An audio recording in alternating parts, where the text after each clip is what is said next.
Police found the pair dead inside their home in Encino, California, Monday afternoon after a call from a friend who hadn't heard from them in several days. It wasn't the first time police were called to the house. They came last Thursday when a neighbor reported someone creeping around the property. They were found dead in their Los Angeles home. An American Idol executive, her husband, both lifeless, both gone with no warning, a welfare check, a police patrol, an unanswered doorbell, and a discovery that would shock a nation. Robin Kaye grew up in a humble Midwestern town, a child who loved music and community gatherings. She sang in church choir on Sundays. She organized school talent shows. She believed in dreams. She believed in people's voices. She believed in the power of possibility. She earned her place in Los Angeles. From intern to executive, her smile was bright enough to fill a room. Her presence brought calm in chaos. Her colleagues trusted her. Her friends admired her loyalty. Her kindness was sincere. She and Thomas Deluca built a life together. They loved quiet mornings, coffee in the backyard. They argued about who made the better scrambled eggs. They shared inside jokes about their tile patterns. They hosted dinners, bringing people together. Their home was warm. Laughter bounced off the walls. Their future looked solid. Then came Monday night. The house on a tree-lined street. Windows dimmed. The scent of evening jasmine in the air. Dead calm. Two bodies. No signs of forced entry. No struggle. But the silence. Thick. Unforgiving. Police named the suspect. 22-year-old Raymond Boodarian. A man nobody expected to harbor violence. A neighbor's young son. A familiar face on the street. Polite. Soft-spoken. Unassuming. He worked odd jobs. He waved at passersby. He carried boxes into a rental unit. He was a presence in daylight. He was invisible in danger. Detectives began to piece together a nightmare. Robin and Thomas with Raymond days before. A handshake in the kitchen. A brief visit in the backyard. No alarm. No tension. Just the sound of polite conversation. Sunlight filtering through blinds. That was their last sight of the couple alive. In Raymond's rented room, investigators found traces. Dust-covered boxes. A duffel bag zip-tight. Late-night food wrappers. And beneath the mattress, forensic dust and fingerprints. They found a ledger. Names. Dates. Amounts. All listed in precise handwriting. They found receipts from hardware stores, tools purchased, forgotten in the back of the closet, a black tarp, twine, rubber gloves, all small things, all part of a plan. Back in the victim's bedroom, detectives staged their scene. Silken sheets now stained, a single shirt button lying on the carpet, a photo of Robin on her bedside table, smiling, candles cooling in silver holders. The scent of roses lingered. Thomas's shoes were lined neatly by the door. His favorite jacket hung on the chair. Nothing out of place, except the silence. Raymond moved through his days like a ghost. He drove the same route to local stores. He bought coffee at the same corner. He smiled and said hello. He carried a backpack often, sometimes two. Someone noticed him hauling a heavy duffel bag late one evening. It had been zipping and unzipping, in the rain, in the dark, but nobody asked him. Inside the duffel bag, police would later say, they found evidence. A single glove, a screwdriver stained with something dark, a scarf with Robin's perfume on it, and taillight fragments matching the family car parked outside the couple's home. Shards of a broken story. Stories from neighbors emerged. He was polite. He mowed lawns. He helped with heavy groceries once. He asked to borrow a ladder. He asked to borrow a drill. He asked once to use their bathroom. They said yes. They never saw him again after nightfall. They never smelled anything wrong. Detectives built a timeline. Sunday afternoon, Raymond at the grocery store. Between 3:45 and 4:10 p.m., he arrived at Robin's house. He stayed for 45 minutes. Neighbors said the couple waved goodbye. Then silence. Monday, no activity. Tuesday morning, the welfare check. The bodies found. The nightmare revealed. In interrogation, Raymond remained calm. He spoke slowly, eyes downcast. No tears, no apologies. He would mutter fragments. I needed to talk. I thought they would understand. But answers never came. His parents declined to speak. Neighbors shut their blinds. The street lost its warmth. All of this began in a moment, a conversation gone wrong or gone right. For him, a betrayal, a moment of silence in a house that once held laughter, a calculated closing of blinds, a flick of a switch, then nothing. Now police are asking, why would a stranger do this? Was this personal? Was this random? The couple had no public enemies. They had no business dealings. They had no secret lives. They had simply been kind. And that kindness may have been their undoing. Judges and detectives continue to question his motives. They watch his cell. They study surveillance. They comb through his social media. A man hidden in plain sight.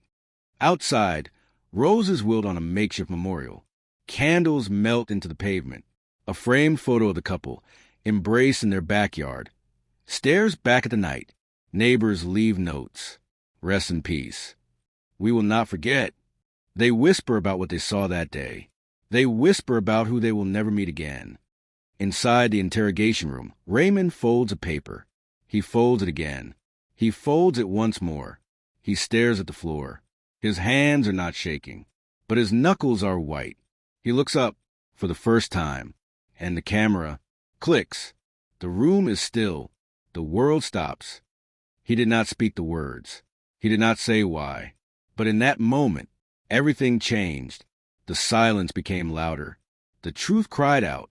And outside those walls, a nation waits for the answers and for justice. In their home, once filled with music, now there's only a single radio playing static. The recorder picks up every hum of the fridge, and no one can say what happened between the last handshake and the first scream. The world leans forward, waiting. The crime scene tape still flutters outside their home, bright yellow against the pale gray stucco. A house once alive with conversation now stands cold and hollow. Neighbors walk past in silence, unsure whether to look or look away. Inside, investigators reconstruct the timeline again and again. The chairs at the dining table are pushed back slightly, untouched. One still holds a folded napkin on the seat. Glasses remain on the kitchen counter, watermarks undisturbed. A phone charger dangles off the nightstand, but the phone's gone. Robin's laptop, once a hub of schedules, artist name, and call sheets, is open but locked. The last file saved, a document titled Next Season Vision Meeting. It would never happen. Meanwhile, Raymond's digital footprint tells a different story. Deleted messages, cleared browser history, and yet fragments remain. One message to an unknown contact read, "They are good people. This is just what I have to do." Another unsent draft. "You will understand later." What was the motive? Mental illness? Delusion? An imagined betrayal? No ransom demand. No prior threats. No known connection deep enough to justify the violence. And yet, 2 lives ended, a legacy erased, and a community shattered. Robin's colleagues at American Idol gathered for a private memorial. Photos of her backstage. Notes she had scribbled in margins, encouragements, reminders, small affirmations like, "You've got this." They remembered her laugh, her ability to calm a nervous contestant with just a glance. They remembered how she fought for underdogs, artists with no voice, no stage, until she gave them one. Thomas's brother flew in from Oregon. He stood in the kitchen, hands in his pockets, just staring at the spice rack. He later told police. They had just bought new cumin. Who does that if they're about to die? On social media, the tragedy went viral. Headlines screamed, "TV executive slain in Hollywood Hills."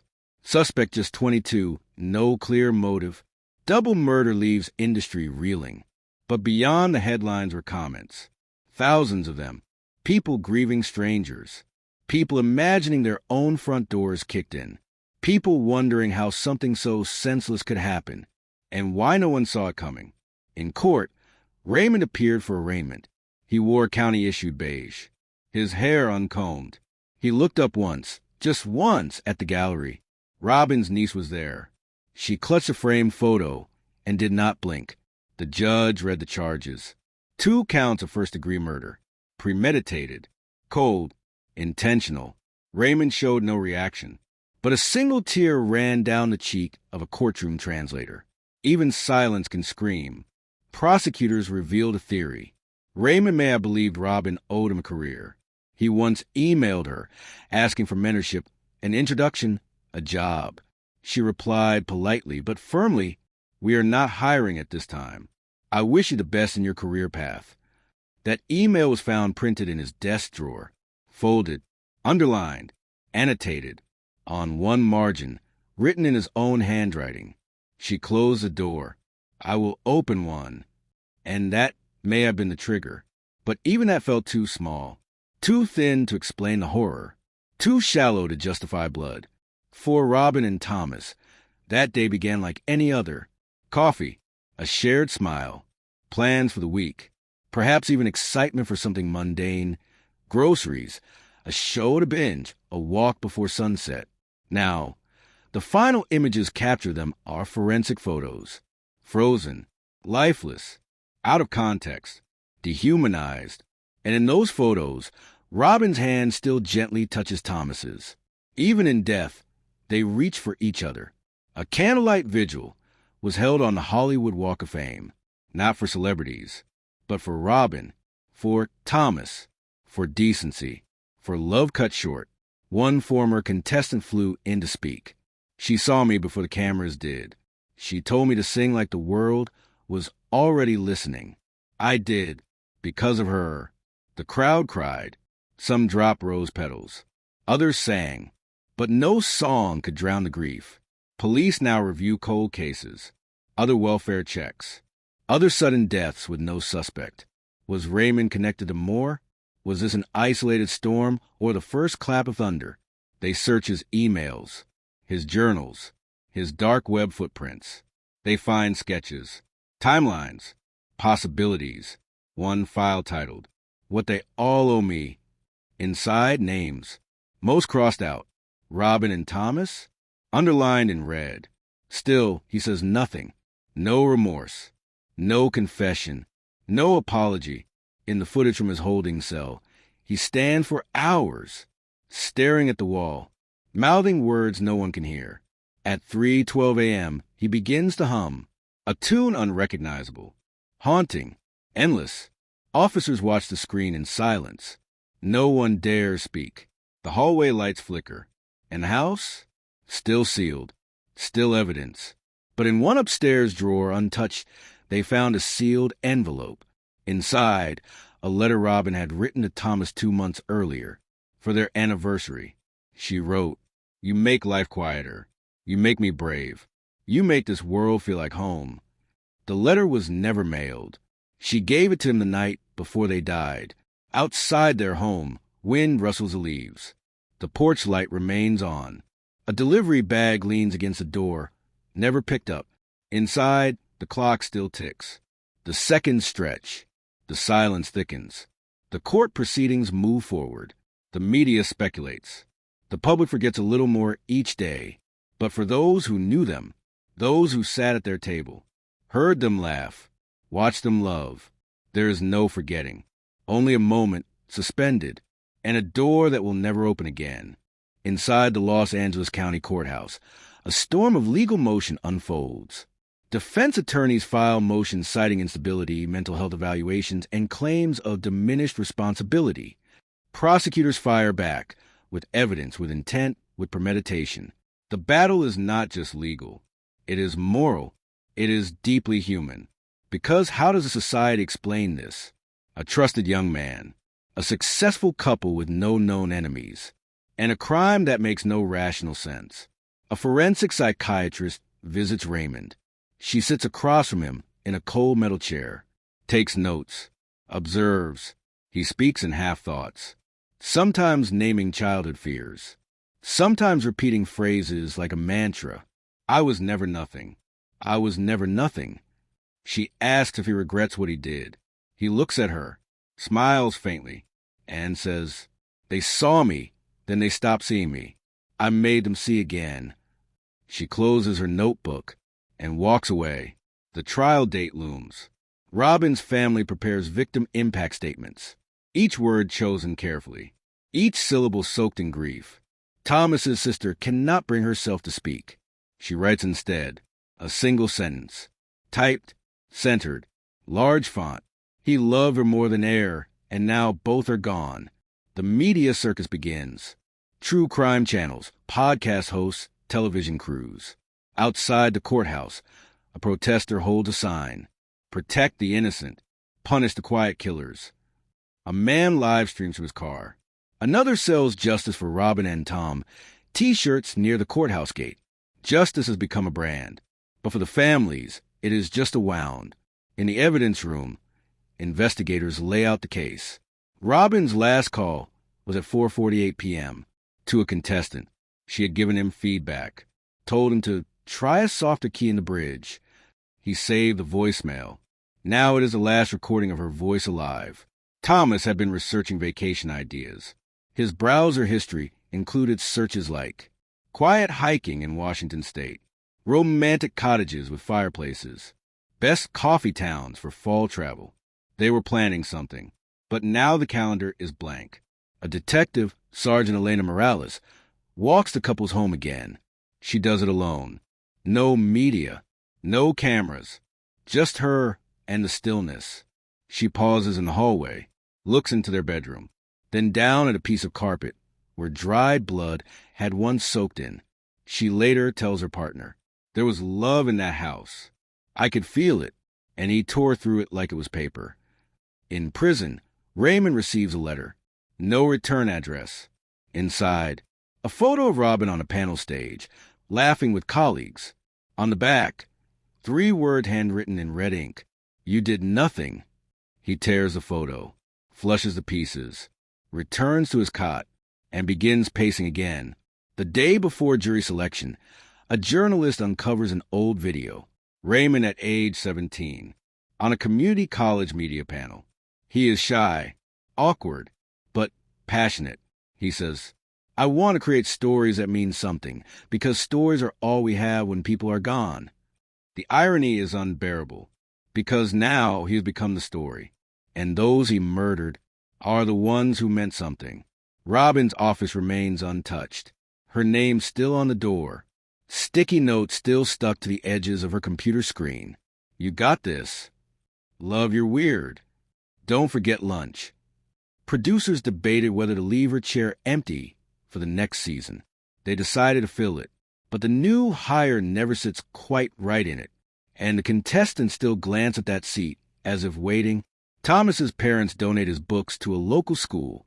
They inscribe each one, "In memory of the man who made our daughter feel safe." Robin's niece starts a scholarship. It is small but symbolic. It helps women in media find internships in Los Angeles. Each recipient is told about Robin, about her courage, about her light, and each one cries, even if they never met her, because grief travels, even between strangers. In the final days of the trial, Raymond finally speaks. His voice is low, measured, emotionless. He says, "They were in the way. I needed to reset everything. I am not sorry for what was necessary." Gasps echo through the room. A juror drops her pen. Robin's mother collapses quietly into her daughter's arms. There is no redemption here, only the sound of something final breaking. The judge calls for order. The bailiff steadies a weeping family member. Outside, a helicopter circles, and inside the courtroom, a photo of Robin and Thomas is passed to the jury. They are laughing, cheeks pressed together. One of those perfect human moments. Frozen, alive, untouchable now. The courtroom sketch artist draws Raymond in profile. Eyes blank, hands folded. She draws Robin and Thomas in soft pastel tones, brighter than anyone else in the room, because in the end, even in death, their light is what remains. Somewhere, a music producer replays an old audition tape. A young girl sings off-key. Robin's voice can be heard in the background saying, "Give her another chance. There's something there." There was always something there. She saw what others missed. She gave the world talent. She gave people their voice. And now, the world will speak for her. Months have passed.